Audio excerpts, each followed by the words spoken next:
as far as marketers are concerned, or marketing is concerned, we basically want it to do one of two things. I think it's content, and create good content so that Right. people will actually find it, right? So as far as I'm concerned, I'm just creating content here in whatever format that I can create it in. And I want it to be good for SEO. I want it to be good for to entertain people. I want it to be good to educate people. So edutainment, as KRS-One used to say, is where I'm going with it. But I want it to be formatted either cute or very specific. And you can do that. Like, the great thing is ChatGPT can do all these different tones and voices. Like, you can literally tell it, argue this in the voice of this comedian, or in the voice of a doctor, or whatever Right. it is. So that's the great part of it. Like, it's very flexible. And I see a lot of people spending money on these things, but honestly, it's about three things. One, does access, do you have access to it? And what kind of access are they giving you through their thing? Because you were telling me about a particular thing that's like, they're charging you to get access to their module, but the truth is their module is just a version. Hold on a sec. Let me just make sure I'm doing this. What can blah blah blah? We want to go to a specific tab. Here we go to all of them. We'll go to all of them. Select it. Let's just do the entire screen. How about that? Share. What's happening over here? This is the guy, and I want to share the entire screen. Great. So say I'm on ChatGPT. And by the way, guys, this is chat.openai.com. Authorize your login. I log in using Google. I think it makes more sense to have a Gmail that uses this. If you can have two versions of this, right? You can have either the free version. That's a great thing about the access to this thing, okay? You can either have a free version. Oh, wow. There's a lot of logins there. You can either have a free version, which is, come on, guys, 3.5. That's what they're up to right now. Or you can pay for the version 4.0. So if you go for version 3.5,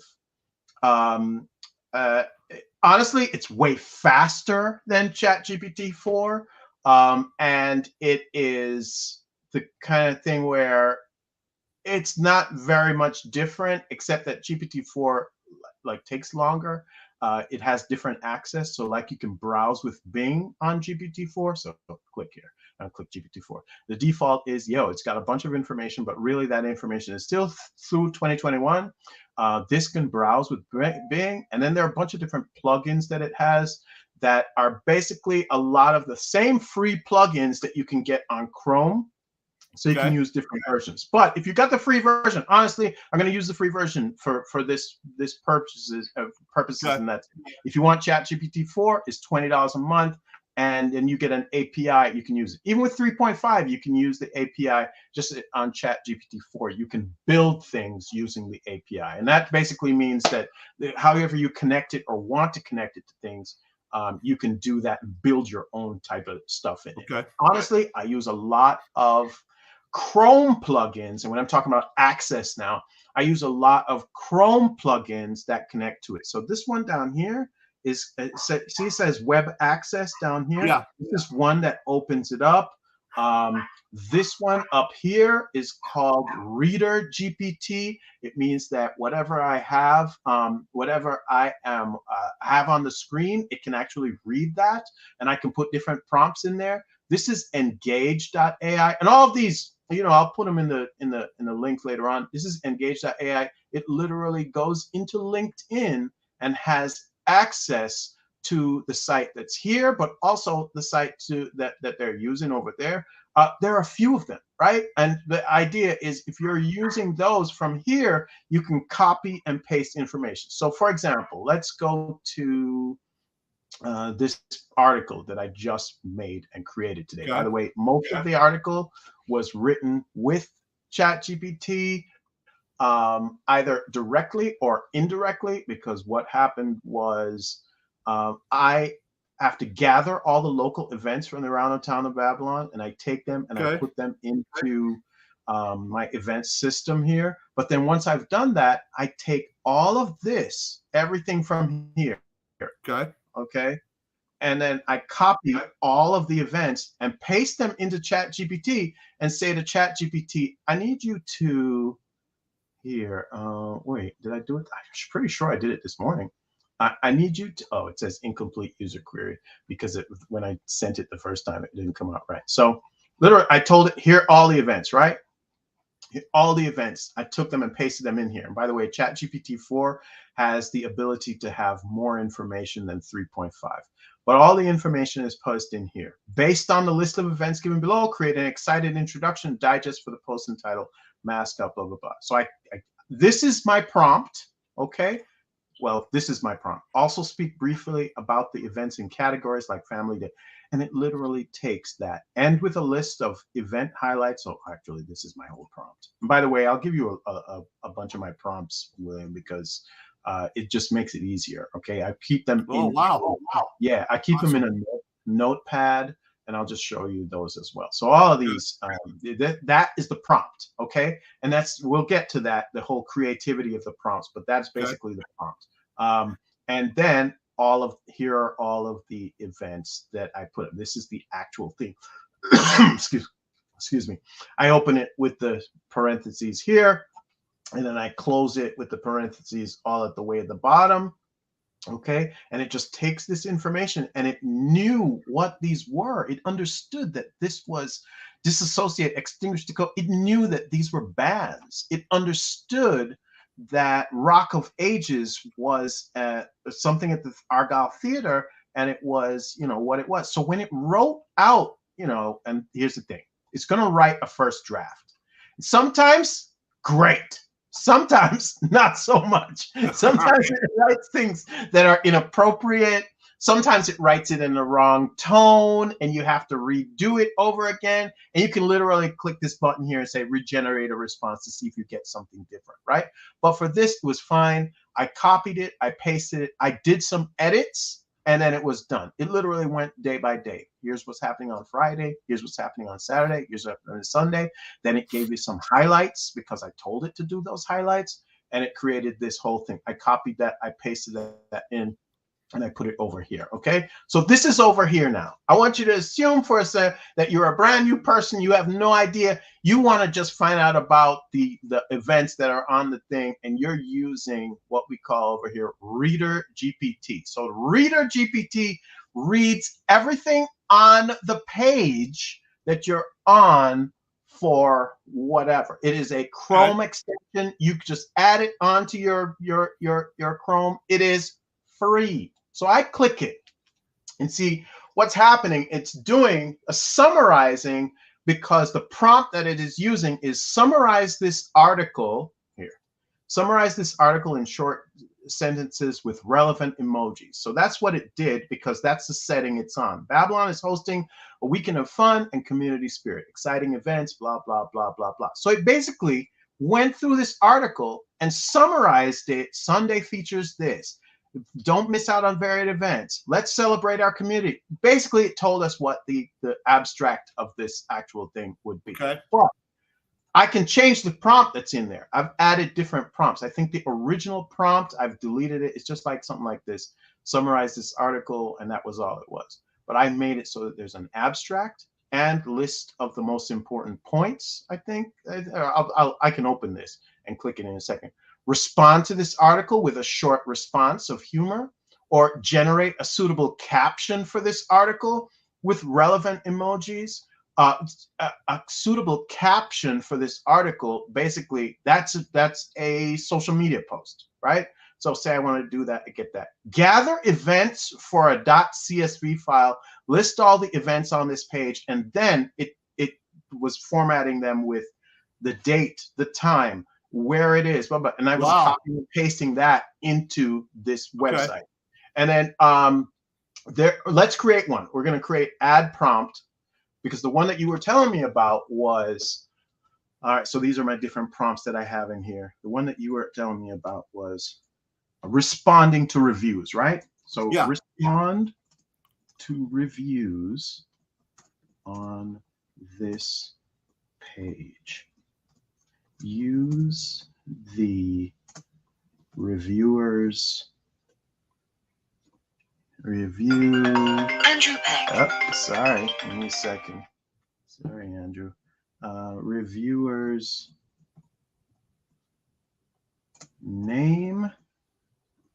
Use a friendly tone. List in a table with well, I'm going to go back and change that. Reviewer's name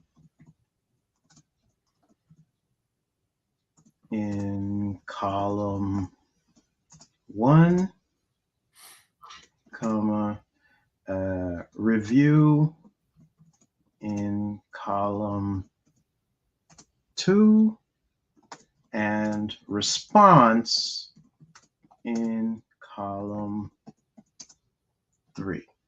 So I've done this before. I just didn't use this thing. What I did was I copied and pasted them off of a page. Use the reviewer's name. Use a friendly tone. List in a table with the reviewer's name in column 1, review in column 2, and response in column 3. Okay, so I'm going to add that prompt. Okay, saved, it says. Okay. ChatGPT. So here are 2 things. Down here it says ChatGPT login. This is the default, so it's just going to go to my ChatGPT. Okay, but you can also use your OpenAI key. What does that mean? It's considerably faster, one-time setup, no login, but it uses your API quota. The truth is, if you're spending $20 with them every month, you can go over that if you're, they got your credit card, all right? Bottom line is that's what's going on. If you're using the free version, then it doesn't become a thing. So right now I'm using the ChatGPT login. If I click it, then I have to go and change it. But you don't have, like I was saying, you don't have to spend the money. So here it is. This is respond to reviews on this page, all right? So that is the new thing that I've put in. I'm going to go over here to Venetian Shores Park, okay? This is a park in the town of Babylon. And I would use this, say I was the town of Babylon and actually wanted to respond to reviews, guys. Hello, town of Babylon. All right, so I'd go here to look. It's a lot of reviews, 1,401 Google reviews. All right, so click here. And by the way, say I open the page and there's 1,401 reviews. I don't want to respond to all of them. I could tell that prompt or whatever it is. But the bottom line is that's where I would go with this. I wouldn't go crazy and get them all. It's taking a little while because it's 1,401 reviews, right? So it's a lot of them. So let's see if it has access to this page. Literally, I could just come here, William, and just copy these out like so, and just paste them, right? Paste them into ChatGPT itself. But here's what I'm going to do. I'm going to just click this button over here. This is the Reader GPT extension. And let's see what it does.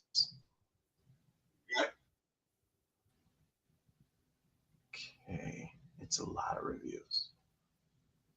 And it is still, at this point, it's still even pulling them up.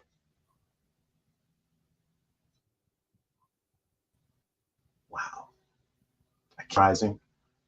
Okay. By the way, so what I was saying is you got 3 things while we're waiting on that. It's access, functionality,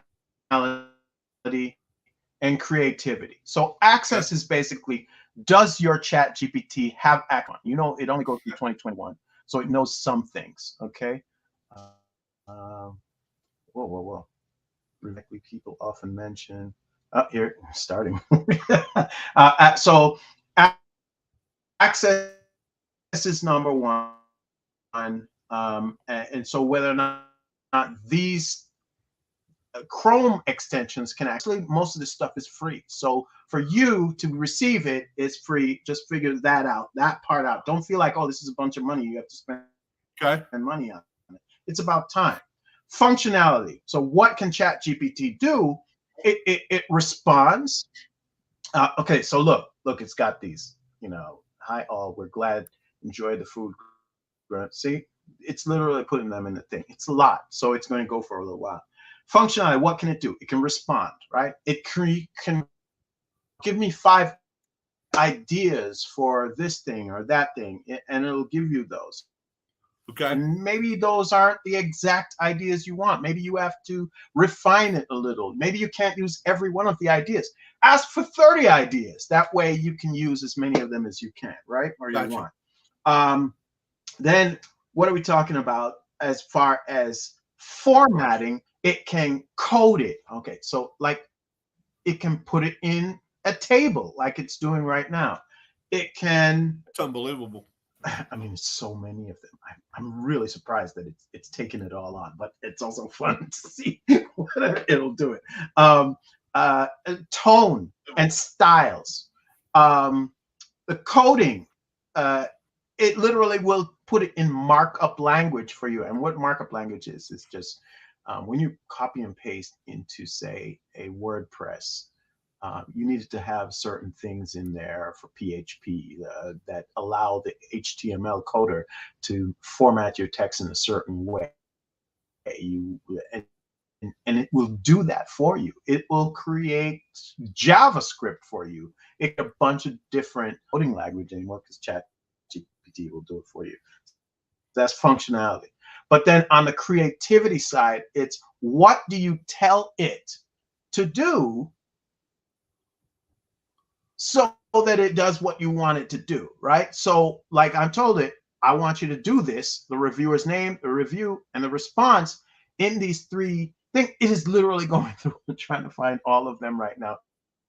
It's just a matter of how you creatively explain, but also how precise you are with it. And then you may have to adapt, because sometimes I give it the same prompt on the same page and it changes up and does something different because, 1, this is a new tool and they're working on it constantly. And 2, if you ask it the same question twice, it assumes that the first time the information was not exactly what you wanted, so it's trying to give you something new. So that is definitely going to happen on a regular basis. So I'm going to let this get, I mean, it's clear. Look, it's like, hi, all was good, food and drinks, entertainment, until the see me not nuts arrived. Bring bug spray just in case the wind dies down. And then the first response is, hi all, we're glad you enjoyed the food, drinks, and we apologize for the caused by the gnats. It's just going to take a long time because there are 1,401 reviews out there, so it's going to take a while. But this is one that I love. Reader GPT. I'm going to show you another one. Basically, it goes to YouTube, every YouTube video, right? YOTUB. You hear me spelling and typing at the same time? How much are you every charging YouTube for video? Well, most of it. This which service? You know me. I'm like $4.50. Oh, my clients are generally, I charge them. Hold on. I'm not on my account. I'm on someone else's account. See, that's the problem. I generally have a flat fee. I charge all my clients once a month. So it depends on what package they've taken. So I don't charge specifically for this specific one. All right. So I got to tell you, I haven't charged this out specifically. It's kind of new. It's also very new. Right. So that might be part of it. That's the reason why I was asking. I figured out what I would do with it. Yeah. I haven't. Honestly, I do this right now because I'm like, yo, I can create so much more content for every one of my clients than I used to. I mean, it's just an amazing amount of content that I can generate using this thing now. Okay, so these are probably no good. Like, you don't want one of these, but top Canadian energy picks, that's interesting based on what's going on right now. Yeah. But let's see if I find.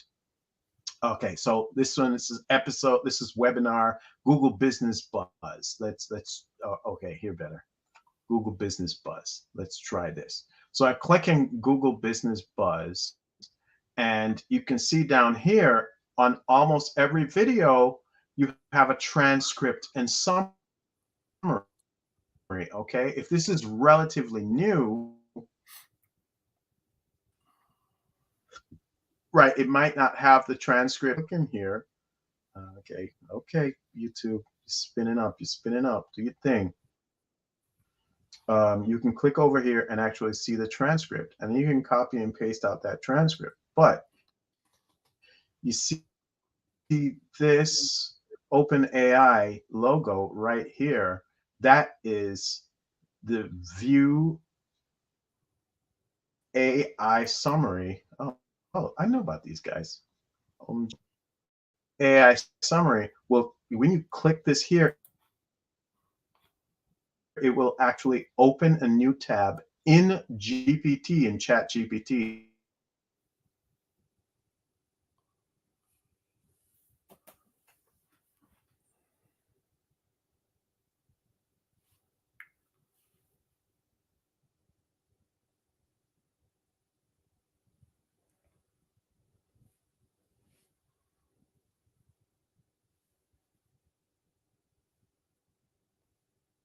We're You're frozen. we're chit-chatting. But the idea is, oh, am I frozen? You're not able to see me? Okay, is it back? No, Because you're this good. other video was coming up. That's what. Okay. Yeah, this video is coming up. But bottom line is, I've moved it over. Okay, I'm good now. Okay, so I've moved it over to ChatGPT, and it is taking that entire transcript, and you can now say to that transcript, give me an article out of this transcript, or give me a social media post out of this transcript, that promotes this transcript, or whatever it is. So the idea is, take the information that you have that's on the web and use it in any way that's possible. Just think about the things that you're doing on a regular basis that you'd like to change. Now, let's go see if it finished that. Okay. Let's just it finished that. Oh man, it's still going. There's so many of them.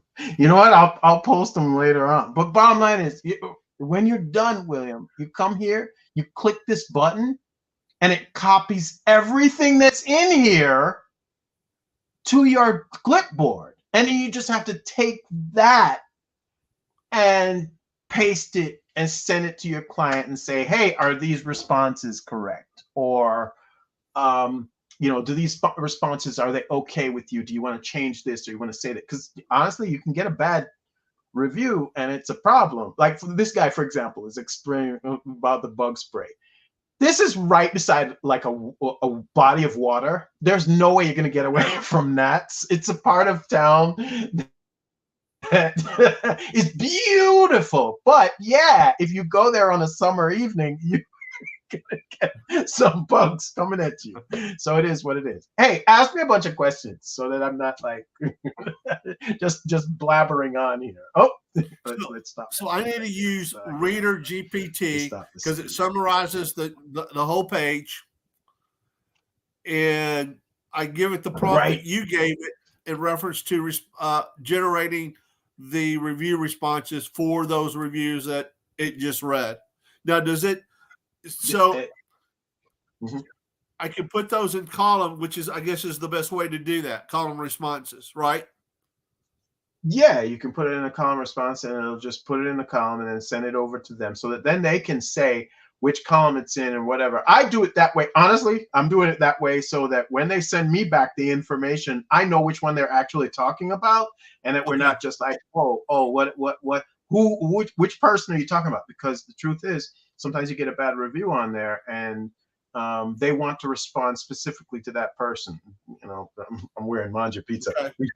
Every now and then they get a bad review, not because the pizza itself, but they'll have other issues. It's never the food for these guys. It's very interesting. It's never about the food. It's almost always about, I didn't get it on time, or I didn't get it. Like, people nitpick when they're ready, but it's food. You know, they're hungry, they're cranky, and they're writing a bad thing.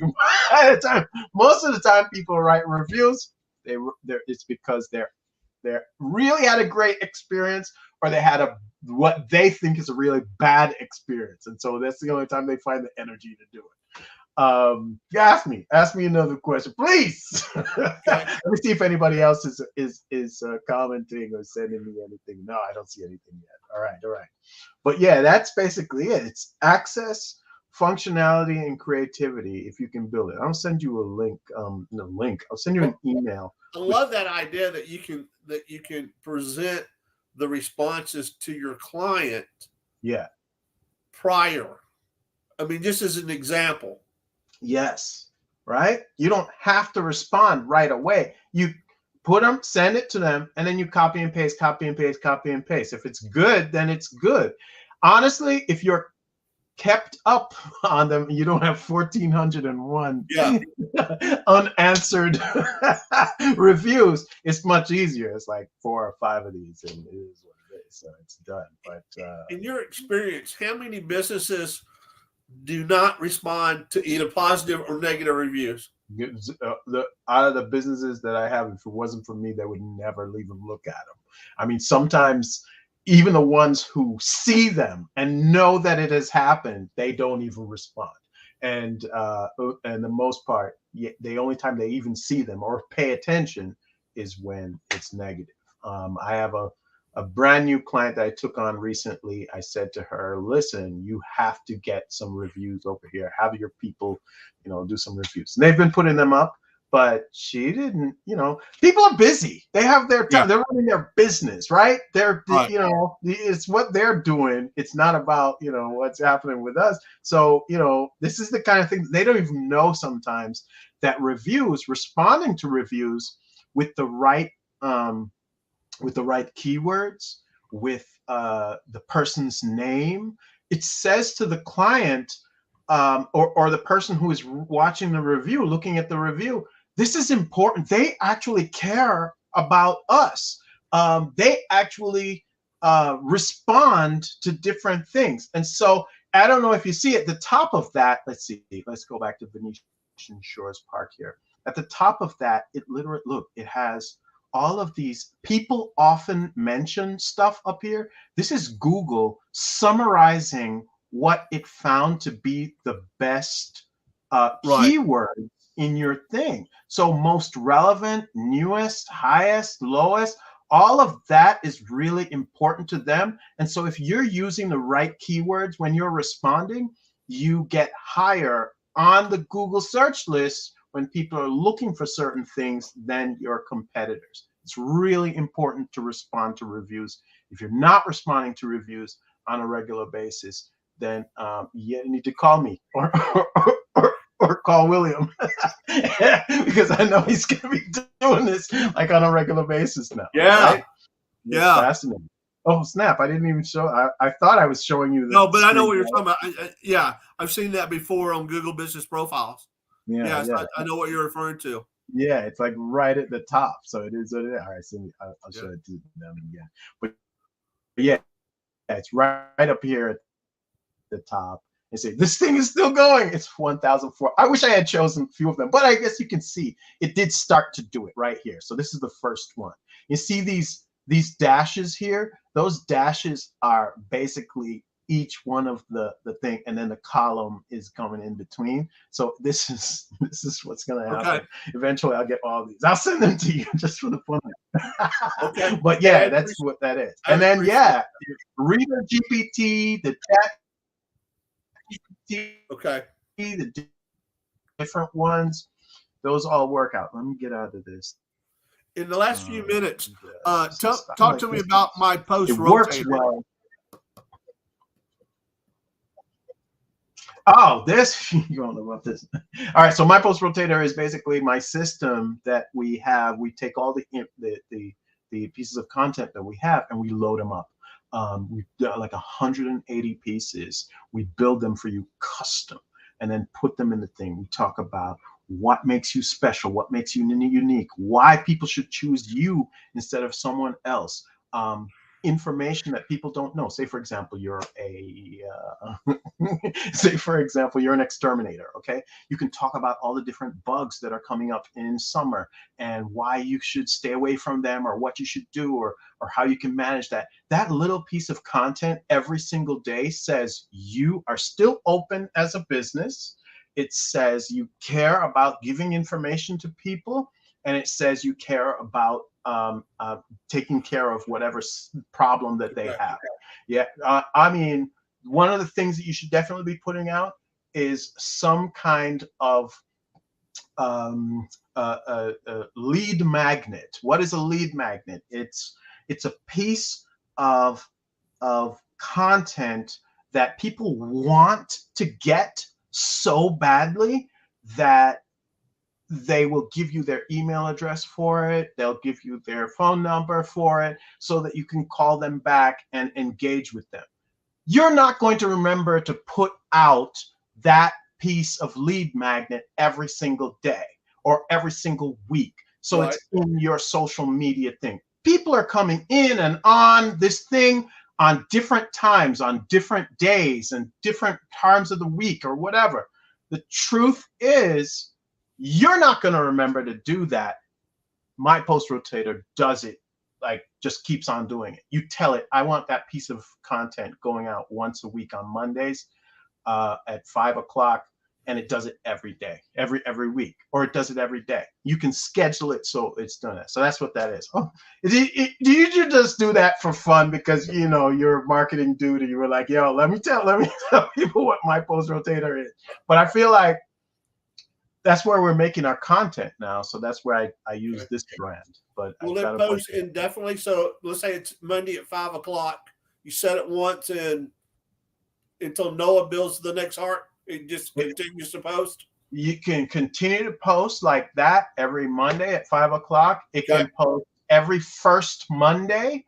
It can post 2 times for the day. It can post 3 times for the week. You just need to tell me how you want it scheduled, and we'll schedule it out. Or you don't have to tell me. I'll tell you. I can tell you sometimes. This is the most important piece of content that you need to put out. And then what you do is differentiate it. Like when I'm building the content, I'll build different versions of it. I'll build a video. I'll build an article. I'll build an image. Like a what do they call infographic or something like that. Now ChatGPT makes that so easy to do, and then each one of those pieces can go out in different times, but have the link on the bottom, and that brings them back to your website to do whatever it is. By the way, we're gonna be finished with this in an hour from now. YouTube will have this video. The transcript of this, and I'm literally going to click it, tell it to read it, and create an article out of what it is that we just did here. And so that's why it's so amazing now that you have to still put content out, but the content you have created beforehand can now be recreated for this. But I know you gotta go take care of the animals, right? Yeah, I got a veterinarian coming over to do a Coggins test for the horse. For the horse. How many horses do you have? Just the one? One and one donkey. So what is that? Why do you have like a varied group of animals? Is it because you actually have a farm, or is it more like we got 2 acres, and it all started off with dogs and cats, and then, gosh, my wife always wanted a horse since she was like 10 years old. So when she turned 50, I got her a horse, and then the horse we had stabled away from us, Yeah. And so he met a buddy named Leland, the donkey, and they became inseparable. Okay. So then my wife wanted to bring the horse home. So we fenced in our 2 acres and brought the horse home. And he, for the 2 weeks, he was just like completely miserable. I'm so sorry. And so we had to go back and get the donkey and get the donkey in here. Yeah. So we brought the donkey. It's a bro romance. I mean, it's a romance. There's two. They're guys, but they have fun. Yeah. Listen, I feel like, if you have a pet and it's just the one pet, they'll walk and follow you around unless you get a second one. Then all of a sudden they're like, okay, we don't need you guys so much. Yeah, it's good. Exactly. And then I think now we're up to like 70 chickens. Yeah. All right. Yeah. All right. Yeah. So that's cool. That's cool. Oh, so that's a whole other thing. You've got eggs, perhaps, and you've got, that's chicken meat you can actually eat. Or if chicken's not fowl. I think we're at 15 dozen eggs a week right now. Yeah, 15 dozen. Wow. You remind me of my aunt and uncle from Jamaica. I know that story. Yeah, you shared that with me. Yeah. Yeah, they were interesting people. All right. So that's what it is, guys. ChatGPT and the farm talk. All right. Thank you so much, Ryan. Great. You're welcome. And of course, check in with me if you want to. You want to get some more information on this, and I'll send you both the prompts that I have and the links to the different tools that I mentioned in the broadcast today. Okay. All right. Sounds good. Have a great weekend. You too. All right.